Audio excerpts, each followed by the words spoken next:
안녕하세요, 에이트입니다. 여러분, 오늘은 현존하는 게이밍 노트북 중에서 가장 끝판왕 노트북을 가지고 왔습니다. 예전에는 이 게이밍 노트북을 선택하는 이유가 공간상의 제약이라던가 아니면 이동성 때문에 데스크탑만큼의 성능은 못 따라가지만 어쩔 수 없이 선택하는 약간 차선책 같은 거였다면, 요즘에는 진짜 데스크탑에 버금가는 성능을 보여주는데 그 대표격인 제품이에요. 바로 HP의 최상위 게이밍 라인업 오멘 17입니다. 꾸준하게 스펙을 업그레이드하면서 제품이 출시되고 있는데, 끝판왕급의 게이밍 노트북은 어느 정도의 성능을 보여주는지 한번 알려드릴게요. 가장 먼저 중요한 스펙부터 한번 알아보겠습니다. 오늘 테스트에 진행한 모델은 CPU는 인텔의 i9-13900HX가 들어갔습니다. 성능 코어가 8코어에 16스레드, 그리고 효율 코어가 16코어에 16스레드가 들어가서 전체로 보면 무려 24코어에 32스레드죠. 최대 클럭이 5.4GHz에 캐시 메모리가 36메가예요. 데스크탑용 i9-13900K가 최대 클럭이 5.8GHz에 캐시 메모리가 36메가인데 사실상 거의 데스크탑용 프로세서랑 비교해도 다르지 않은 성능을 보여준다고 볼 수 있죠. 한 2-3년 전쯤부터는 점점 이 노트북의 성능이 쿨링을 제외하고는 데스크탑이랑 비교해도 점차 격차가 줄어든다 이렇게 느껴졌는데, 이 정도면은 거의 들고 다닐 수 있는 데스크탑 성능이다 이렇게 볼 수 있을 것 같아요. 인텔 13세대는 12세대 대비 싱글스레드 11% 개선, 멀티태스크는 49%, 게이밍 성능은 최대 12% 성능이 높아졌다고 하는데 게이밍 테스트도 한번 진행해 보도록 할게요. 그래픽카드는 RTX 4080에 TGP 175W를 지원하는 것을 탑재했고, 램은 32GB가 들어있어서 노트북 수준에서는 거의 끝판왕이게 느껴지죠. 성능은 이따가 테스트해서 자세하게 보여드리겠습니다. 그리고 디자인을 살펴보면은 요즘에는 화려한 RGB로 게이밍 노트북을 나타내는 게 아니라 간단한 게이밍적인 로고나 아니면 두께감만으로 고성능 노트북이겠구나 이렇게 알아볼 수 있는 디자인으로 나오는데, 이 제품이 딱 그래요. 오멘 로고에서 약간의 게이밍 감성만 느낄 수 있고 전체적으로는 깔끔하죠. 그리고 화면을 펼치면 본격적으로 게이밍 노트북의 색을 보여주는데요, RGB 키보드가 게임을 하려고 펼친 유저를 반겨주는 느낌이에요. 키보드 RGB의 경우에는 오멘 게이밍 허브 소프트웨어를 통해서 디테일하게 수정할 수 있는데 이것도 조금 이따가 자세히 보여드리겠습니다. 포트 구성도 굉장히 넉넉하게 되어 있어요. 먼저 우측에는 키보드랑 마우스 둘 다 유선으로 연결하기 좋게 USB-A 타입 2개가 들어가 있고요. 좌측에는 AC 전원 포트, 램 포트, 그리고 USB 하나, 미니 DP 포트, HDMI 2.1 포트, 썬더볼트 4를 지원하는 C타입 하나, 헤드폰 단자, 그리고 마지막으로 SD카드 리더기가 있습니다. C타입 단자가 하나라는 건 조금 아쉽긴 하지만 이 제품의 목적을 생각해 봤을 때 가지고 다니면서 여러 가지 허브랑 연결해서 사용한다기보다는 거의 CG보드로 사용하면서 데스크탑처럼 사용할 가능성이 높기 때문에 정 필요하면 썬더볼트 연결해가지고 쓰겠지, 뭐 이런 느낌이지 않나 싶어요. 그리고 SD카드가 풀사이즈로 들어가 있는 점은 크리에이터 입장에서 너무 좋네요.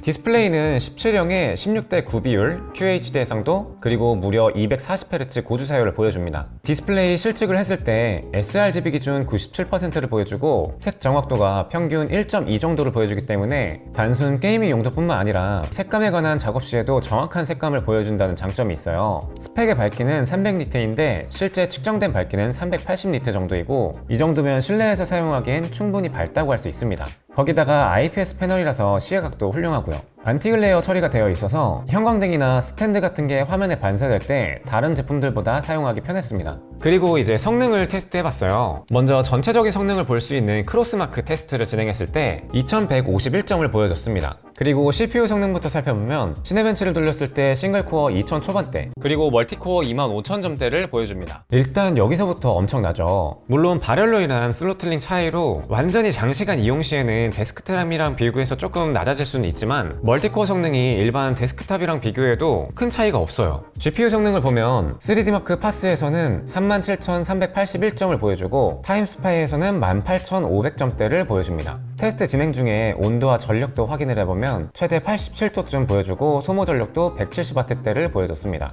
이제 실제 게이밍 성능도 한번 살펴볼게요. 전부 QHD 해상도로 진행했고 배틀그라운드 3 울트라 설정을 제외하고 다른 게임들은 각각의 게임에서 최고 옵션의 프리셋들로 진행했습니다. 사이버펑크 벤치마크 결과 평균 프레임은 100 정도 내외를 보여주고 1%로 오는 60대를 보여줬습니다. 0.1%로 오는 44프레임 정도를 보여주는데요. 이때 CPU 온도와 GPU 온도는 80 중반대로 CPU와 GPU 각각 60에서 170W대 전력을 소모하는 만큼 발열량은 역시나 상당하네요. 포르자 호라이즌 5 벤치 결과는 120대 평균 프레임을 보여주고 1%로 85프레임, 0.1%로 50 초반대를 기록했습니다. 여기서도 GPU는 80 중반대, 150에서 160W, 그리고 CPU는 80도 중후반대를 보여주네요. 배틀그라운드를 돌려보니까 평균 프레임은 280대로 1%로와 0.1%로 오는 110대 그리고 50대를 보여줬는데 CPU 온도가 90도 초반대를 기록하면서 데스크탑 CPU처럼 높아지더라고요. 스로틀링을 최대한 제한하지 않고 최대의 퍼포먼스를 유지하기 위한 목적으로 만들어진 노트북인 만큼 이런 제한을 줄인 것이 아닐까 추측됩니다. 테스트를 하면서 저는 더 놀라웠던 거는 바로 발열 관리였는데요. 단순히 CPU 온도, GPU 온도가 어떤지보다는 가장 많이 체감된 거는 이 키보드 위쪽으로 올라오는 발열이 정말 적다는 점이었어요. 보통은 이 CPU랑 그래픽 카드가 있는 경우에 이 좌우 쪽 배치 부분에서 열이 발생하게 되면서 자연스럽게 이 WASD, 대략 여기 부위의 주변 배열이 따뜻해지는 경우가 많은데 그런 열감이 거의 안 느껴지더라고요. 우리가 CPU 온도나 GPU 온도가 어떻든 간에 실제로 게임을 하거나 그러면서 느껴지는 발열의 경우에는 마우스 쪽으로 배기 부분에서 느껴지는 발열이나 키보드 부분을 통해서 느껴지는 발열인데 제가 지금까지 써봤던 게이밍 고성능 노트북 중에서는 키보드 쪽으로 올라오는 발열이 성능 대비 가장 적게 느껴지는 노트북이 아닌가 싶었습니다.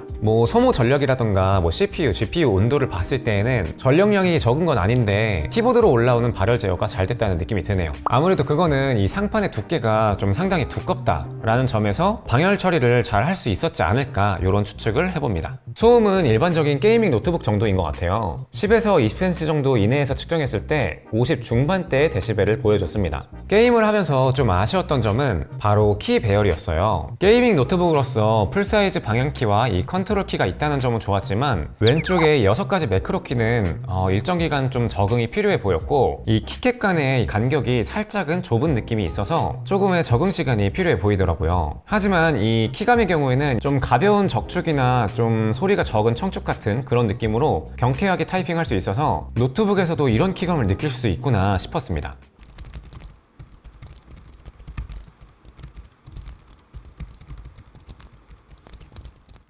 또 이 제품을 사용하면서 좋았던 점 중에 하나는 바로 오멘 게이밍 허브라는 게 굉장히 소프트웨어가 잘 되어 있더라고요. 기본적인 모니터링 같은 경우에는 당연하고 오멘 라이트 스튜디오를 통해서 이 키보드의 조명을 원하는 대로 디테일하게 변경을 할 수도 있어요. 거기다가 키마다 라이팅을 커스텀 할 수도 있고요. 마치 포토샵처럼 이렇게 여러가지 레이어들을 쌓아서 일부 구역에다가만 특정한 색을 표현하게 한다든지 다양하게 활용이 가능해서 RGB를 좋아하는 분들은 만져보는 재미가 있을 것 같아요. 또 펜의 RPM을 설정을 하거나 아니면 온도별로 커스터마이징 하는 것도 당연히 탑재가 되어 있고, 그리고 엔디비아 옵티머스 옵션으로 내장 그래픽과 외장 그래픽 중 어떤 것을 사용할지 기본 소프트웨어로 바로 설정할 수 있다는 점도 상당히 편리하더라고요. 그리고 또 눈에 띈 것은 언더볼팅을 소프트웨어로 바로 조절할 수 있다는 점인데, 아무래도 굉장히 고가, 고스펙의 제품이다 보니까 이 제품을 구입하는 사용자분들의 경우에도 일반적인 유저들보다는 이 제품을 구입해서 제대로 다루고 커스터마이징까지 해서 다룰 분들이라는 점을 반영해서 이런 옵션을 넣어준 것 같아요. 이 언더볼팅의 경우에는 일부러 이 전압을 떨어뜨려서 발열을 제어하고 결과적으로 성능을 유지하거나 조금 더 좋게 만들어주는 건데요. 바이오스에 매번 진입하는 게 아니라 편리하게 테스트를 해볼 수 있는 거죠. 그런데 이 아래쪽에 멘트를 보면은 코어 저담을 변경하면 사용자가 책임지고 사용하십시오 라고 적혀 있는데 뭔가 번역기 돌린 것처럼 조금 어색하긴 하네요. 그래도 이 기능을 통해서 각 게임마다 최적화된 언더볼팅 값을 찾는 재미도 있을 것 같아요. 그 외에 무게는 2.8kg대인데 이 자체도 사실 정말 무겁지만 여기에 이 330W라는 거대 어댑터까지 더하면 4kg가 더 넘게 나오더라고요. 이 제품의 경우에는 항상 어댑터를 들고 다녀야 하는 노트북이기 때문에 그냥 이동하면서 사용할 수는 있는 데스크탑이라고 생각하면 좋을 것 같습니다. 그리고 가격의 경우에는 아마 노트북에 대해서 아시는 분들은 좀 어느 정도 고가겠구나 예상하겠지만 지금 현존하는 최고의 스펙들을 다 넣은 만큼 가격이 상당합니다. 300만원 후반대더라고요. 그래서 이 리뷰를 보다가 그냥 괜찮네, 성능 좋네 해가지고 살만한 그런 금액대 제품은 아니라고 생각이 들고, 그냥 최고 사양의 게임들을 노트북으로 즐기고 싶다 이런 분들을 위해서 나온 제품인 거죠. 일반 유저는 당연히 이 가격대가 부담스러울 수밖에 없지만 고스펙의 제품군을 알아보는 분들의 경우에는 보기에는 여러 가지 선택 중에 하나라고 볼 수도 있을 것 같아요. 이외에 카카오톡을 통해서 24시간 전문 엔지니어가 노트북을 사용하면서 생기는 문제를 실시간으로 상담해주는 서비스가 있다고 하고, 월 49,900원의 구독료를 내면 PC를 사용하다가 생기는 문제를 전문가가 해결해주는 24시간 서비스를 제공받을 수 있다고 합니다. 자, 그래서 요약을 하자면 지금 시점으로서는 이 스펙과 다른 옵션들을 포함해가지고 선택할 수 있는 가장 고성능의 제품 중에 하나라고 봅니다. 고성능의 데스크탑과 비교해도 꿀리지 않는 성능을 보여주면서도 발열도 잘 잡고 소프트웨어적으로 편리성을 도와주는 기능들을 탑재했고요. 목적에만 잘 맞고 제대로 활용할 수 있는 분들이라면 괜찮은 옵션 중에 하나가 되지 않을까 싶어요. 그럼 이번 영상은 여기까지고요. 다음에는 더 좋은 영상으로 찾아오도록 하겠습니다. 감사합니다.